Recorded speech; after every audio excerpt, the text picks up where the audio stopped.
waxay hadhay fataaladaha yararaya boo qaangaarin intay keeshali wada waaweyn soo xidhaan ragga ku siraya naase waaweyn baan la yaama naag weyn baan naadaada carruur wax isku qasab dhulku idin wallahi dhulku dhicin kaga soo dhaxay meesha waayi salaamu calaykum wariyaa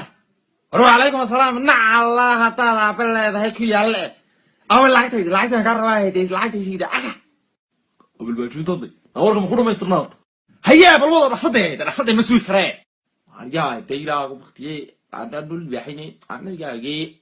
ilaahaagii ka buriyon ku soo sameeyno aftaayno ku xidhno lawar warna alla libaaxintaada iyo waraabeyntaada garan mayne gaarigan naga kaleeyay goormu nageenayo dhulkayagi goormu soo dhaqaaqaya waa maxay meeshan cilada naga kaleeyay aga war hada gaal ku dhalay aniga lacagta way ka qaadeen aga war xaqu tagay ninku alla na alla iidoor ku yaa buri xilliga kaleeyay gaca aso xalay kuma riyoon oo barkad weyn oo jaada ku dhaxta baalanaya oo laba naagood oo yarna wada nacay kala fadhiyaan midna jaadka ay dhalaysa midna afka ay u gurayso oo baysaaka qumaydan qabay toosaan oo barkad yaa ku jifi qayb noocna qibniga soo jeeday kuma riyoon oo mid jaadkaygo ilaahay faraasir laba door biga dhamata marduufkayga ka dartaahaya laakiin daan waa ku dhaamay oo runimada soo toosay laba door jabada ugu jirta ka soo qaaday garan maaye